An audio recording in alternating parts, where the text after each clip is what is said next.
review this evening, which is the 24th of June, 2021. And we're making our way down, and I'm joined by the most esteemed Mr. Anthony Francis, the Think It Planet, Do It Now genius, the truth. I love it. I love coming on your show, Selborne. Thank you for that very big up introduction. I really appreciate it. Thank you. Well, listen, before we go any further, we always have to do plugs and stuff like that.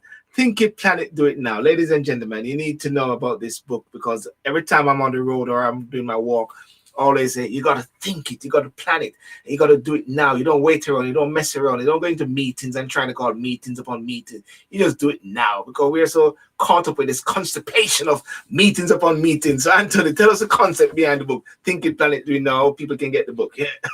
Yeah, well, the concept, as you said, you've done a very good introduction for me, actually, Selborne. It is what it says on the tin. It's to try and avoid procrastination. It's to, in a sense, replace that to-do list, which never actually gets done. It's to actually say, right, I'm going to think whatever it is I want to do. I'm going to plan it, and I'm going to do it now. So the idea is that you actually, avoid all those reasons why you can't actually achieve something. And you actually, sit down, you think through a particular activity, you plan it through, and you actually take the action right there and then. Or at least you take action as quickly as possible with regards to the actual application that you're trying to do, or the actual project that you're trying to do.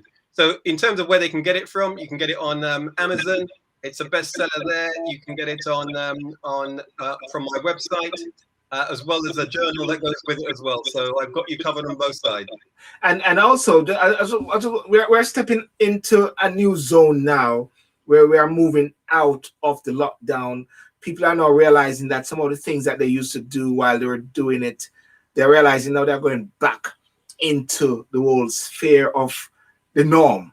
What about somebody who was thinking the planet do it now, and they got into something, and now it's like their life got messed up now, they got to go back into this norm? What happens there? I mean, people must find themselves in that paradigm shift there, isn't it?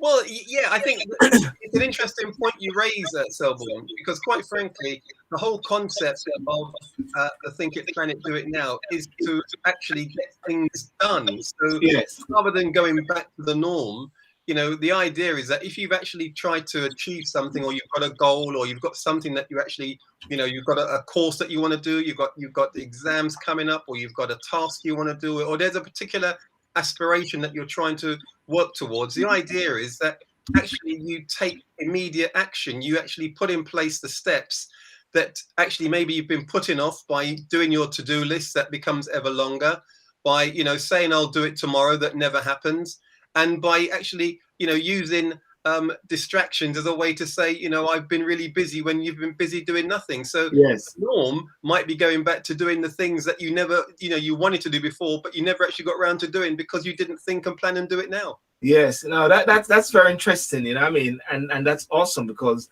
it is something I've been thinking about, and while we're here, and promoting your book, we have Mr. Burton all the way from somewhere in the UK. How are you, Doctor? I'm okay, thank you very much. Just finished one chat, coming on to the next. Okay. But yeah, I hear Anthony's promoting the book. This is fantastic. Yes. We were just doing a little plug right there, because we were talking about the fact that we're moving into the post-lockdown eventually, and lots of people started off during the lockdown period creating and doing different things, like myself as well. But what I've done is this. Because I walk every morning and I go at like 7 o'clock, 8 o'clock sometime, I realize that I might have to go back into court. So what I start to do now is go at 6 o'clock, 5:36. So therefore, if I have to get back in by 7 to move out, I'm cool, because I don't want to break this flow, you know what I'm saying? Or automatically find ourselves going back into this previous we were, Yeah. So you reinvented yourself somewhat and adjusted your life. Yes, most definitely. But how was your weekend, David? Yeah, fine, fantastic. I'd say just got hot off the press in terms of what we've just done this evening, which is a discussion about rehabilitation, particularly and how that affects the Black community. So we had 4 female persons of color talk about rehabilitation, and I think it was fantastic. It's the most passionate discussion I've had for a very long while about rehabilitation and the effects in our community, and how people can get into that as a lifelong passion to sort of help communities and help people. Because at some point in time, we'll all need that effective rehabilitation. It's not just for people who are older; it's for younger people too. So we had people who are talking about rehabilitation from having just a C-section. You say just a C-section, but that's a big operation. How is it that you rehabilitate I'm yourself, glad get back into you a said place that of because living? I was querying rehabilitation. How, is it from prison to back into Yeah, society? so it's exactly. So it's rehabilitation from a mental and physical well-being point of view. Yes. So from C-sections up to people who need rehabilitation from stroke. So the different services that can help with that. So from speech and language to occupation, so how you can get back to working or get back to a sense of being able to do things that you would normally do. And the physiotherapy, how the motivation to get going as well, and also the mental aspect of how you broach that too. So it was a really great discussion we had by experts in the field, and yeah, I'm buzzing afterwards because it was such a good discussion platform, and something that's probably not discussed enough, I think, in our community. So yeah, fantastic. But you still had to come. You still had to dash to be with the dream team in there still. and if I can just touch on what David was saying, actually, just very quickly, I think the key thing, David, and welcome, good evening as well.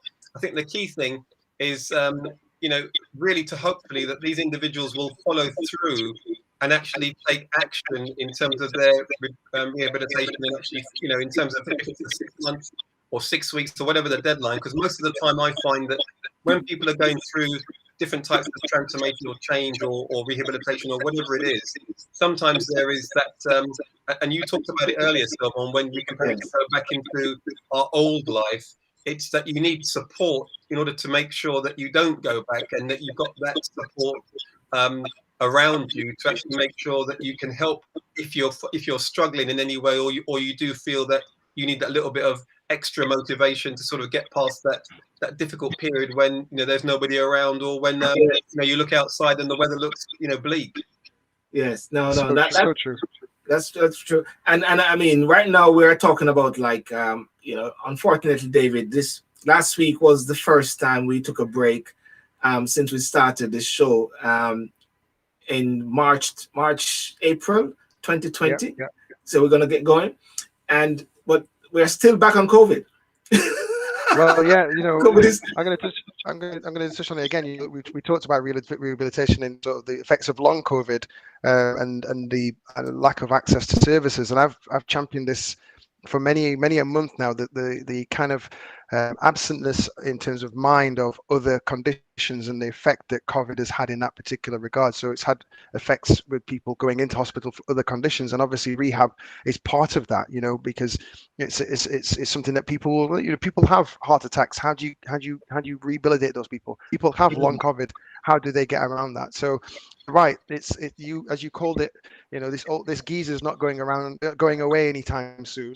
But the effects, I would hope, are becoming less important, and we're giving more importance to other conditions, other life issues as we move forward out of this particular pandemic. Well, listen, I want to thank people on Instagram or here on Facebook and YouTube as well. Thank you so much for coming up. And of course, but David, where are we now at, both of you and Anthony, based on how you see things regarding COVID now? Because there's a push for the vaccination. There's a push as well for regarding the different strains. You got now long COVID, short COVID. You've got, what's going on? Long COVID, short COVID. It's like COVID is now like the epicenter, and everything is stretching from it. Well, where are we at now? The vaccination, we'll say this, but the vaccination numbers are going up weekly. The cases have risen over the past few weeks, but the hospitalization numbers, and more importantly, the number of people who are passing away through this condition remain fairly low. And whilst each loss of life is regrettable, there are going to be unfortunate people who will pass away through COVID. And we'll have to have a kind of unfortunate acceptable number of people who will pass away through this particular condition. So I think that you heard through the news today, the coverage, the avenues through which we may well be able to facilitate travel is opening up as well. So that should born a degree of positivity for us all in regards to how we're moving forward. So I think we should look at this from a positive point of view. We are moving in the right direction. Yes, there was a delay to the day that we would officially unlock, so to speak. The last level of what Boris wanted was the 19th of June, and that's now been moved forward to the 19th of July. But we are, again, moving in that positive direction.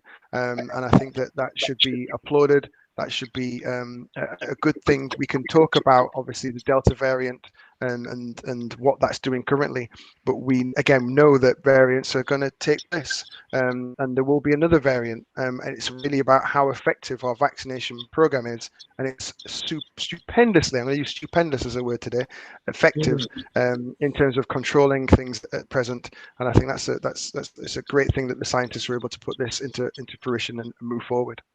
Anthony, so what do you think about like the variants, and they talk about like the Delta Plus?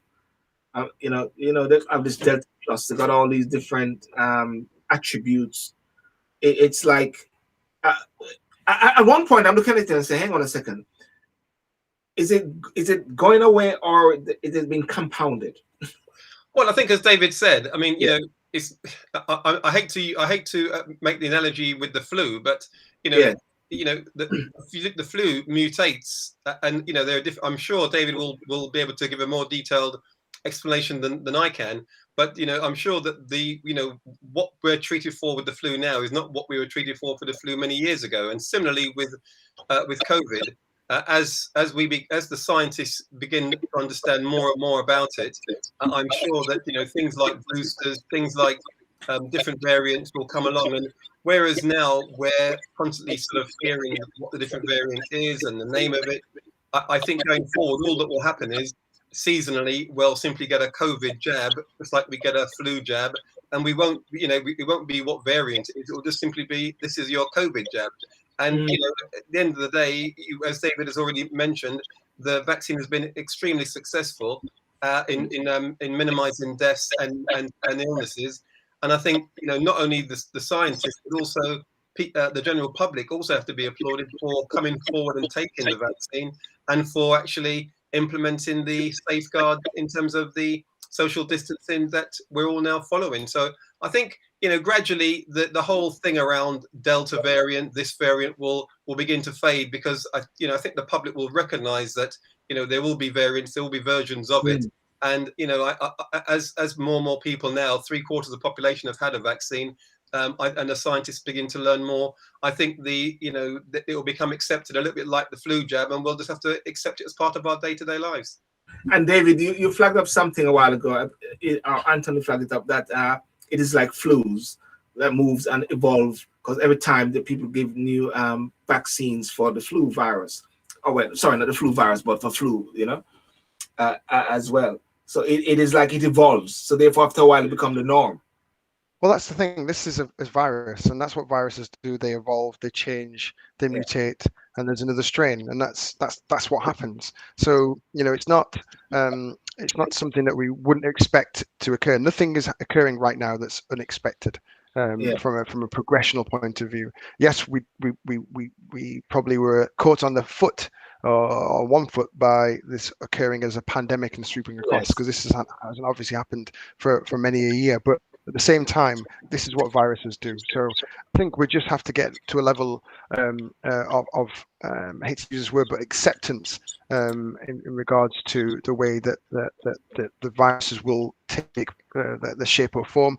And yes, there may well be a desire or need for flu vaccinations yearly. What I would say is that it's likely that those persons who are at greater risk would be, again, in the way that we've done things in terms of rollout of the vaccine, we've put the persons who are at the highest top of the category list in terms of potential for succumbing to this condition, and then we move forward. But I think it's great that we're in this position. I think I can't say more that how I feel personally. This is unexpected. I did not expect there to be a vaccine that would be rolled out this fast, this efficient in the UK particularly. I think we've got to now think about the world globally, so we can get back to a state of play where people can start moving in the manner that they did before, to a greater extent. That's the key here. Okay. That's great. Thank you, Natural Beauty, for coming on. Peace and love, and for Natural Beauty Gitter on Instagram. Do post your questions, if anything. Somebody posed this question: what will happen to me if I'm on furlough? And that was really on the BBC site anyhow. As the furlough scheme comes to an end July. And Anthony, this also speaks into what we were talking about, stepping into post-COVID and the implication, because there's a level of comfort zone which is going to go and pull away. What do you say about that, Anthony? Well, yeah, I mean, there is an element of, I would call it comfort zone in terms of people have had their a percentage of their salaries paid by the state, by the furlough scheme, and obviously now that it's coming to an end, their organisations or companies are going to have to now start to pay those salaries again. So I suppose there are two issues here. One is the company in a good enough financial position to be able to retain the staff that they had, and the second one is, are those jobs still currently available, still needed? Because let's face it, there's been a change now in this sort of hybrid model in terms of the way people are working, and I think organisations have seen that, and they may want to make adjustments accordingly. Or, as you've seen in certain business and organisations, footfall in terms of retail has had really a major hit, and some of those businesses may not be able to actually reopen or sustain the number of staff that they had. So I think there's going to be certainly some challenges for some organisations and individuals, and I think hopefully as the economy picks up, those individuals, if they do find themselves in a situation where they've lost their jobs, can maybe find other opportunities as the economy begins to pick up.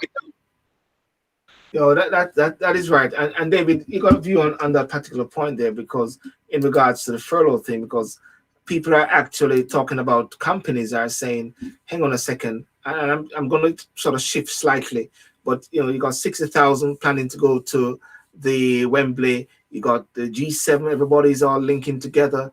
Now, some companies or some sports area, in the entertainment sector, we're doing all these tests. They're doing all these tests to say that they're showing that they are compliant and they can handle it, and they feel like they have been squeezed. Yeah, I mean, it's very difficult for people to afford tests as well, because there's been this whole question about the lateral flow tests and the access to testing and etc. And at the very start of the pandemic, obviously testing was very much a problem. But there has been an avenue that's created now for companies to be set up in that regard to sort of evaluate the levels of virus that's circulating within the community.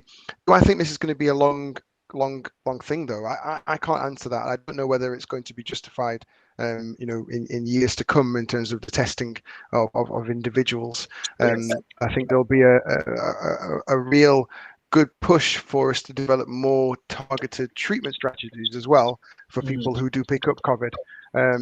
But you're right. The way that things are in regards to testing, it's high up on the agenda to allow us to get back to again, I keep going back to a state of normality. Going to a football match isn't going to be the same as it was previously with the testing that's employed at the moment. But it's the safest way that we can go about our lives.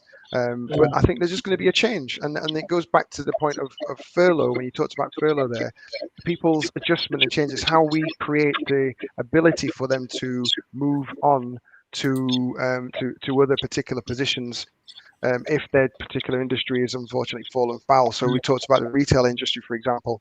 Unfortunately, it's going to have to be a reinvention of the wheel there, because there are going to be some businesses that fall foul, unfortunately. Okay, good. Feedback. Are you hearing any feedback? A little bit, yes. Okay, feedback. Yeah. Well, one of the things I always say, if you can hear things twice, that means to say at least we can hear, because some people can't hear. I look at the positive side of things sometimes, I don't know what happened there. Deanna, we're gonna check it out.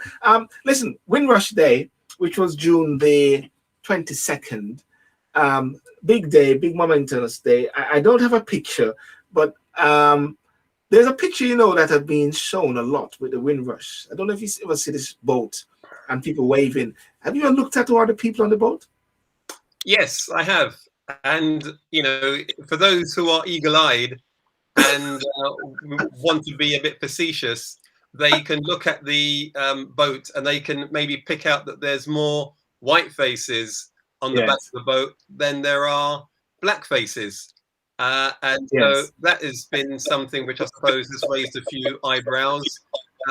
But, you know, that to me just is nitpicking. I think, you know, you have to actually look at the, you know, the bigger picture. You know, we're talking about hundreds of thousands of people who came over from the Caribbean on the Windrush to actually make their lives here in the UK. But yes, I mean, that particular picture has done the rounds, and it sort of displays a false narrative that the faces on the back of the boat were white and not black. But you know, I think those of us on this show tonight know the bigger picture and perhaps can see that some people might want to be a bit facetious and point that one out, Selborne. You know, because I saw it the other day, and I was speaking to somebody, and I said, well, at the end of the day, the boat was a German boat initially, and it used to carry troops. So that was really troops at the same time, but it doesn't negate the fact of what the Windrush was about and the fact that persons came on that boat, you know.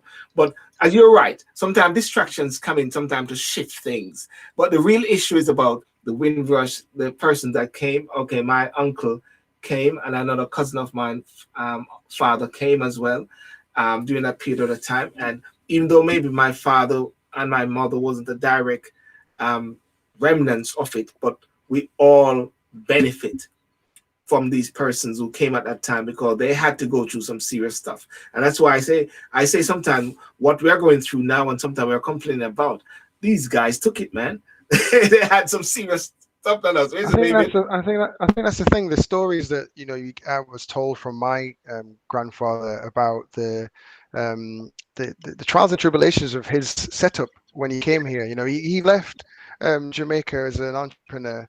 You know, being able to run parties and entertainment, and thought that he was going to come across here. And I'm sure this has been held many a time, but come across here and being, you know, the money being an industry where, you know, it'd be brilliant for him and it would be uplifting. And when he got here, he saw the grey skies and the clouds of smoke.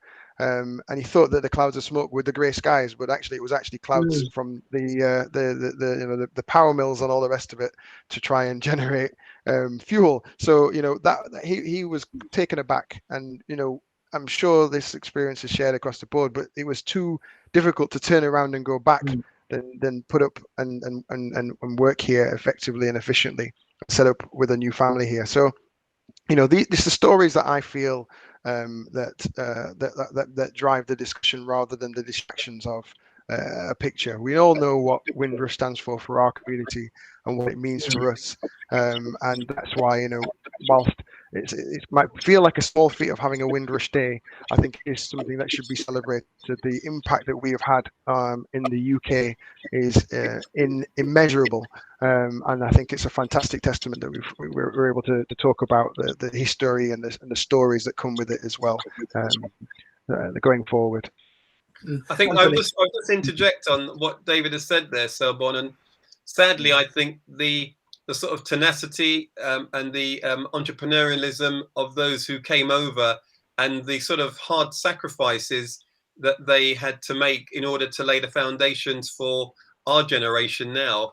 I feel that sadly, even though we're having Windrush Day, you know, we've had Windrush Day, or there is now Windrush Day, but I think that maybe some of our own community, the sort of younger generation, perhaps haven't really appreciated the enormity of what those individuals did when they came over, the sacrifice, the fact that, you know, when they came over, there were those slogans of no blacks, no Irish, no dogs when they were trying to find homes. The fact that, you know, we now know about the scandal of the education system that they were put into that was fairly labeled at black individuals, you know, going to so-called special needs schools when they didn't need to go, and all of the other challenges that they had in terms of finding new opportunities. You know, as David has said, they came as entrepreneurs, and, you know, they weren't able to actually implement their own skill sets, nurses, etc.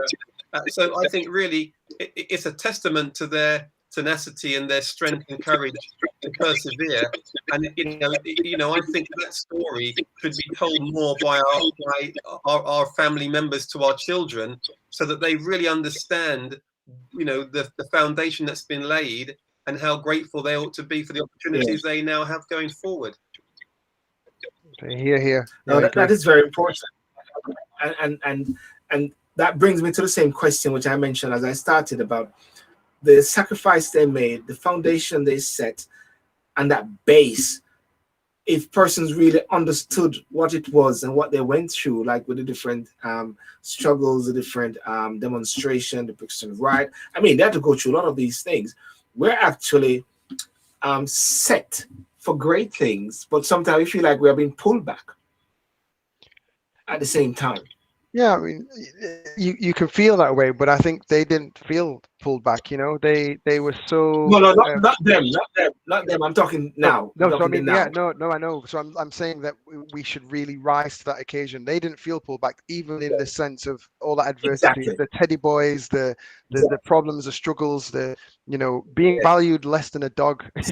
That just, and that's the sensation that was around at that time. It was a thought process at that time. So I think we should draw reference to that, in terms of the way that we go forward, because that history will help to motivate you, especially at the low times, low ebb and flow. Because I will say that I don't think I've faced any great degree of racism as my grandfather would have gone through in this country, and to that same level. Yet he was able to make it. He was able to bring his family to this country. And if he wasn't here, obviously I wouldn't be in this country at this moment in time. So I look at it as a positive that he was able to face that adversity, and so I should be able to sort of take myself forward in a positive manner, to sort of go forward, essentially. I'm just picking up a couple of comments here. Jeter Carl on Instagram, Carl. I know someone who told us that he had to run from teddy boys many times, which you just flagged up a while ago. Things will never be back to normal. That's what somebody said. They're talking about COVID, what we were talking about earlier.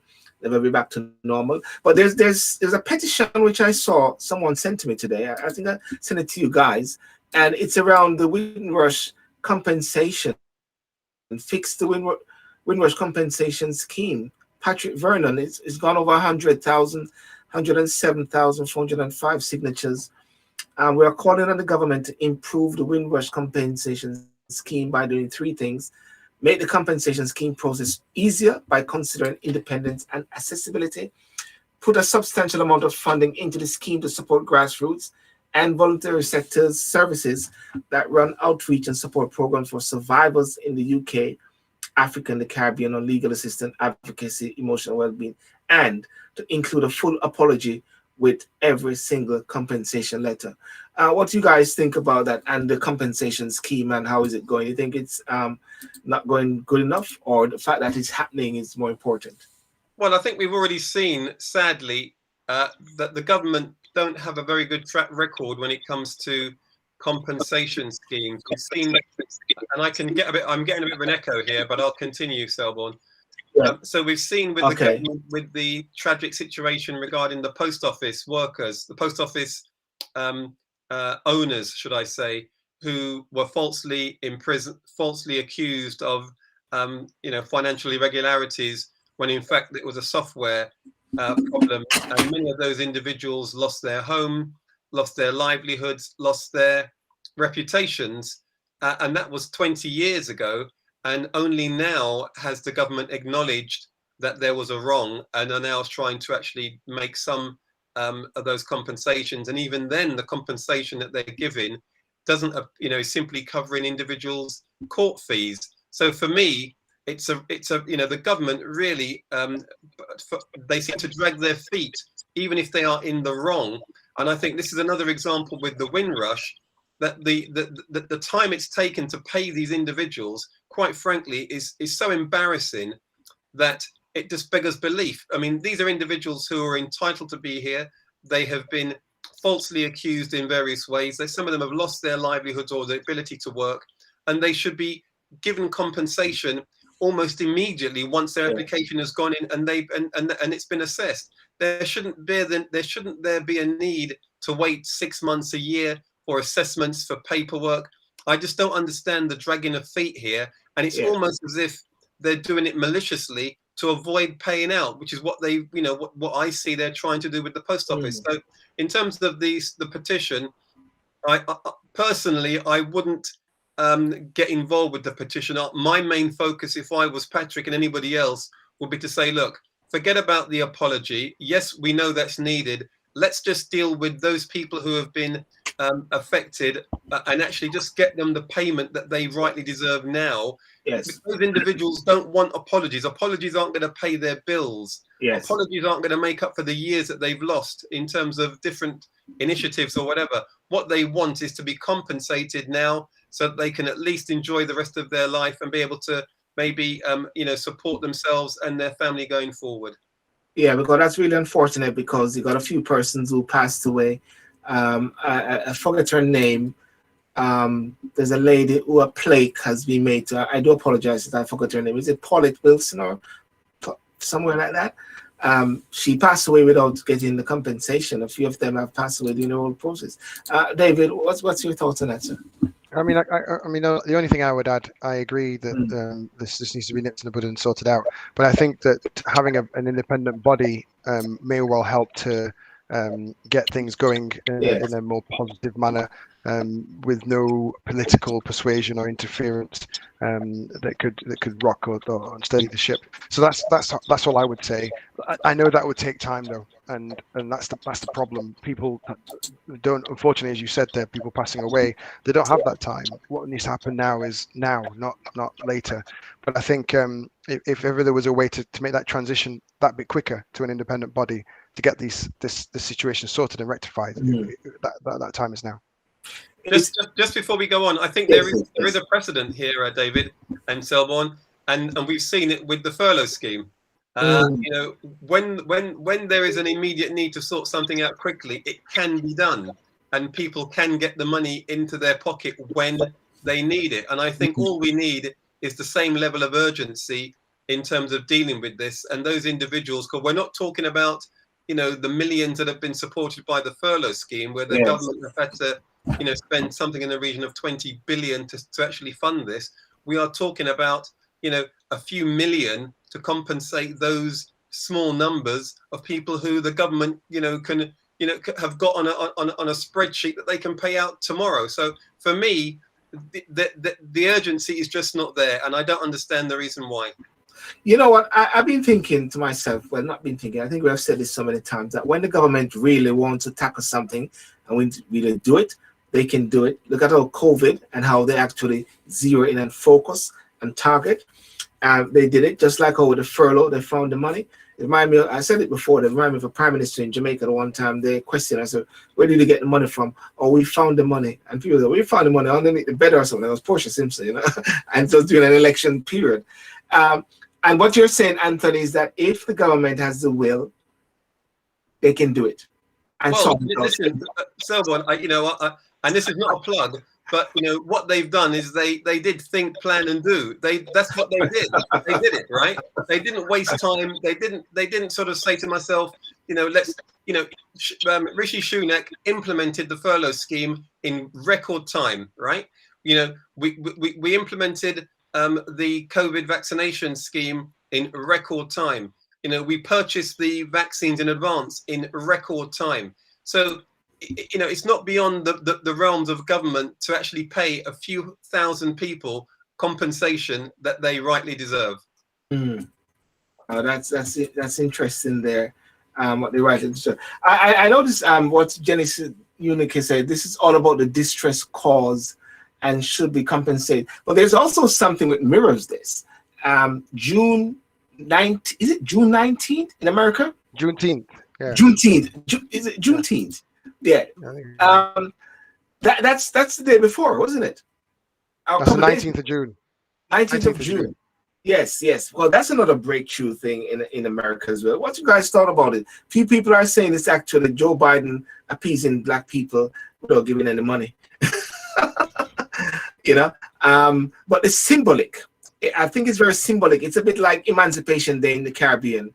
We know that there's a day that signifies, and it's a holiday. And I believe June 19th is a day which symbolizes, and it's now a holiday in America. Yeah.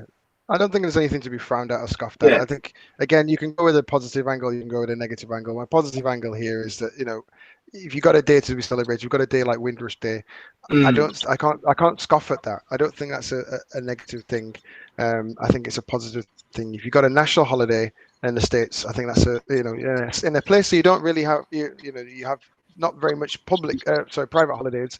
I don't know why you wouldn't be so enthusiastic to have a public holiday like that. So to celebrate, the impact of people of color, black people in the United States, I don't know why you would scoff at that. I think it's a positive thing.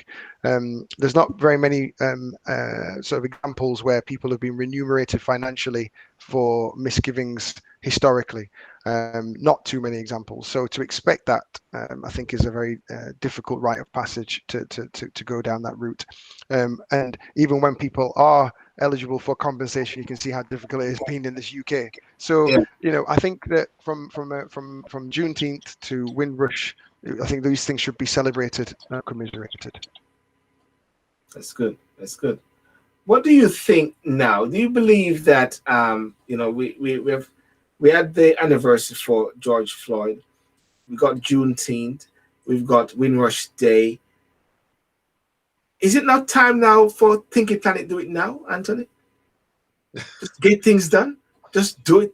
What I would like to see happen on top of that is the fact that and David would be a beneficiary of this, is to actually have a recognised day for the NHS and key workers. I mean, you mentioned about the petition that Patrick's done. I mean, the petition that I set up last year is well over 110,000 now, and it was raised in Parliament, as I've mentioned before. And sadly, despite Matt Hancock actually saying to Janet Dainby, the local MP, that he was going to look into it, it hasn't been followed up.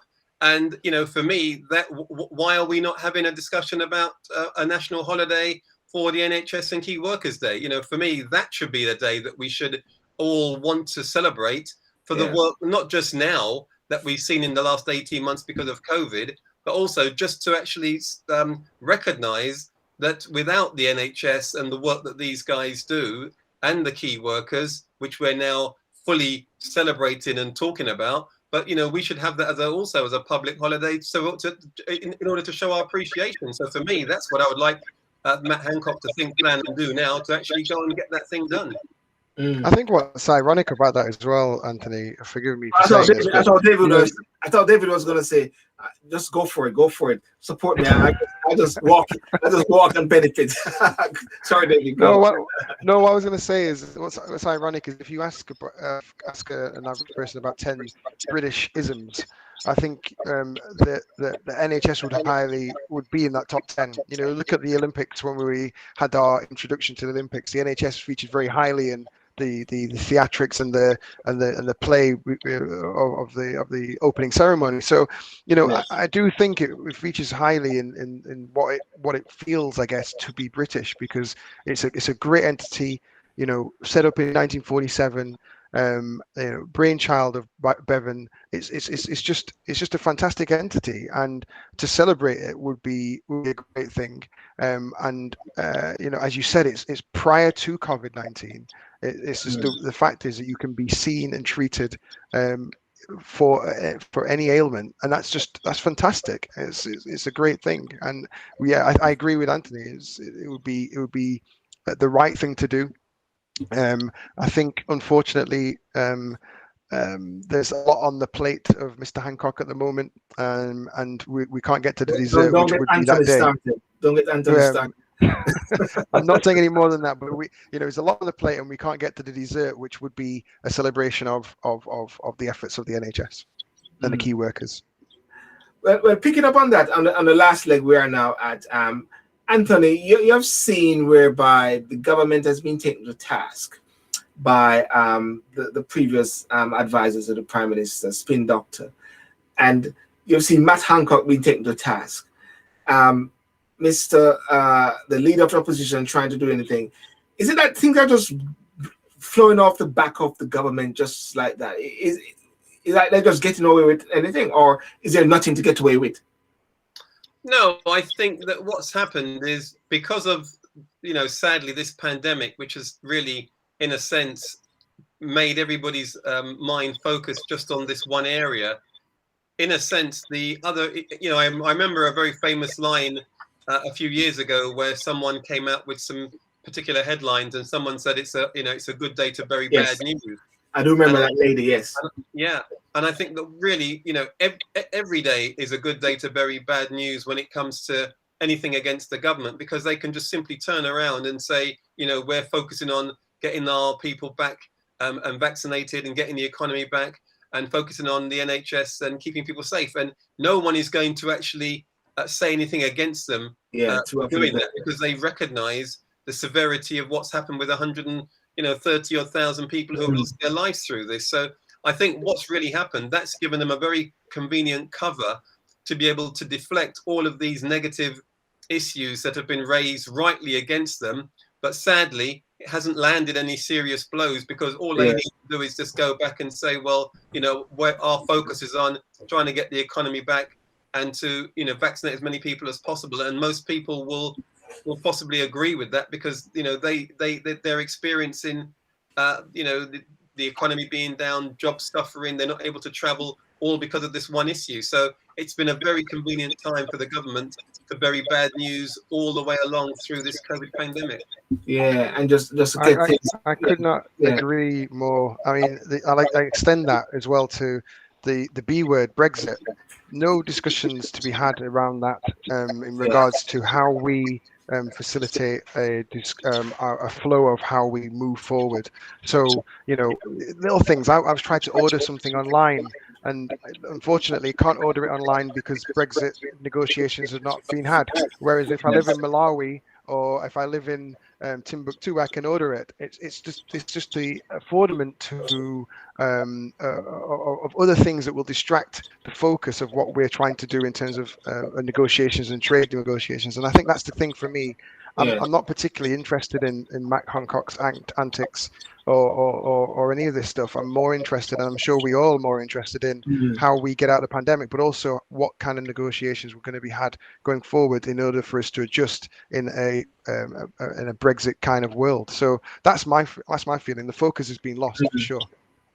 Wow. I think I'll just add on that, David. Sadly, it's a little bit like, I don't know if you heard the recent discussions regarding Grenfell. And there was a gentleman yesterday who was in charge of security for Grenfell with regard to the tower itself. And he was asked, what qualifications do you have? And he said, I don't have any. And they said to him, when did you were responsible for testing? When was the last time you did any testing? He said, we didn't do any. Normally that type of testimony would be, red flagged and in the paper the following day, and and that guy would be hung out to dry. But it just sort of, he said his bit, it came and went, and it hasn't really been focused on. This is a guy who is now a senior director for that organization, who was responsible for the safety of that building and did nothing. He didn't even have any qualifications, and he's earning about 150 grand a year. And you've got to ask yourself, that's the sort of thing we want people to be held accountable. As David rightly said, I don't care about the shenanigans going on about what he said, she said about Matt Hancock. We all know, some of us have got our opinions on Matt Hancock, whether he's doing a good job or not. But really, we're talking about real issues that are affecting real people that aren't being properly discussed because of the convenience for the government of simply putting everything behind the pandemic. Yeah. I see where you're coming from. Well, anyway, is England? Is it coming home?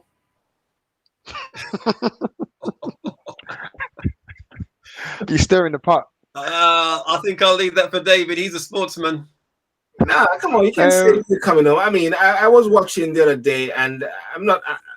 Everybody knows I'm not a football fan, but I like to watch it and just to go with the flow of things. Even though I don't go with the flow, but I like to watch it.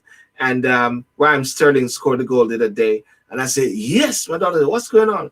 And then I said, look at that. They just booed the guy, and the guy's the one that carried them. Well, actually, yeah, I was saying to my wife, I mean, that's quite ironic that Sterling gets all this racial abuse. They're talking about don't take the knee, people are booing, and yet the people who are scoring the goals are the black players. Yes.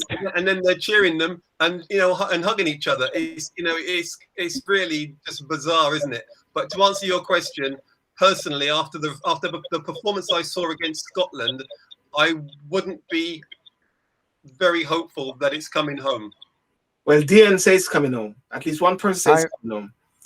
I'm hopeful. I think the issue here is, I don't know if you're aware, but the next team that England have drawn is Germany, and there's a pretty big issue with regards to Germany and England when it comes to finals. And when I say the finals, I'm talking about just the European Championships or World Cup. When it matters, the Germans seem to thrive against the English. So will it work out this time round? Well, you know, lightning does strike sometimes, so let's just see. Or the hand of God may come in somehow. Well, yeah, let's see what happens. I'm hopeful. Well, you know, as I said, I don't watch football, but I try to find different analogy. I was listening to Scotland and England, and I said, God has a sense of humor. God has a sense of humor. Again, many people were praying that Scotland win. Many were praying that England win. And God said, no, it's going to be war, because if Scotland won, Nicola Sturgeon would take up the phone to Boris and said, Boris, there's a sign. Let my people go. You know, and then if England won, Boris would pick up the phone to Nicola and say, listen, just leave it, just drop it. You know, only you can turn that into a political answer. I know, unbelievable. You know? I thought we were going on the football route there, Silver, but you really flipped and reversed it. Yeah, but finally, in closing, I just want to say something though, and I have my issues regarding kneeling and demonstration and issues and activism. But something struck me the other day, powerful in my walks, is that if someone has an issue and they're fighting for a cause, those who don't support the cause, just let them be. Because at the end of the day, the same persons who are booing, I'm sure they all have a cause as well. Somehow, well, their cause is to win, isn't it? So that's why they're quite happy with Sterling scoring a goal and England winning. I think I agree with you. I think that in regards to people, my cause isn't exactly going to be somebody else's cause. I think you can just ignore it. And I think that the problem that some people feel is that because it's in front of them, they can't ignore it. But for the sake of a few moments in time, I think you can particularly ignore whatever it is that's in front of you. And I think that shows a bit of sign of resilience. Do I particularly think that kneeling is going to change things? I don't particularly feel so, but I think there's more things that we can do to try and change the outlook of people in our community. But at the same time, I wouldn't be booing, and I don't really think it makes any sense to be booing, particularly, again, as we've reflected on earlier, the fact that people are cheering thereafter. So it just goes to show that not everybody's cause is the same cause, and we don't need to all have exactly the same passion and drive to want to support every single cause, because you can't. It's impossible to do so. Anthony, any bit on that? No, I think David's wrapped it up nicely there. I would just simply say, as David has said, I'd concur that everyone has their own opinion on things. I think the only thing I would say is that if you don't agree with something, then it might be just better to just stay silent, and then that way you don't offend anybody. So for me, as David said, you can't support everyone's cause, but if you don't like something, then I suppose you just stay neutral. Yeah, and finally, I said in the final already, but finally. On a positive note in leaving, as I said before, we got the Juneteenth, we got the Windrush, we got all the Black Lives Matters, we got George Floyd. Think it, plan it, do it no time. I keep saying that all the while, and I mean it. Not a plug, but fortunately coincide with your book. So what can I say? Time to move on, isn't it? When I say move on, please, I'm not talking about moving on and forgetting the past. But to start making some strategic moves, isn't it, Anthony? Especially within the Black community, start to do some serious. Oh, well, that's a whole next show. But yes, I think not just in the Black community, but you just mentioned our community specifically, and I think we do need, certainly over this last year, it's been a challenging time for a lot of communities, but I do think we need to formulate individual strategies to be able to actually move forward in a positive way, so that we can address any concerns that individuals may have, either personally or collectively, for our communities and individually, because we can't just do things ad hoc. We've seen in other communities that they work together. We've seen what's happened when people do come together in terms of the pandemic, in terms of food banks and people, joining their local streets and all the rest of it. So it shows that when we work as one, that we're more forceful. But we need to develop a strategy, and I think that's what really our community needs to, and individuals need to really focus on. What is your strategy? What are you going to implement now going forward that is going to put you in a better light in the next 6 months, 12 months? Definitely. David, last word, and then we wrap. I think that's you summarized very well there, Anthony. I don't think there's much more I can add. It's just about being able to make the changes. I don't think you have to just move on. I think you can reflect on the past to make that step forward. But it's about moving from this particular point of particular grievance that people will have, how you make that grievance something positive. And I think I go back to right at the top of the show where we talked about Windrush and how my grandparents moved forward despite adversity. They didn't just talk about the adversity, they just moved forward. And we would have a reflection on the past, but also looking forward to the future. Right. Well, ladies and gentlemen, I want to thank you so much for joining us tonight. Those on Instagram, very active. Natural beauty, so-called Black folks better up is just something to hold and shut them up. Okay, they give that. For YouTube and Facebook, thank you so much. If you want to watch a show, you can go onto YouTube, Silburn TV. You can get it live. It's right there. Anthony, David, thank you so much for again. And let's wrap it. We give it a go next week again. Peace out. All the best, guys. And remember to tune in to Talk and Sip this Saturday night. All you got to do is have a drink. David will supply and Anthony will buy it. Boom. Yeah. Have a good night. Agua. Agua.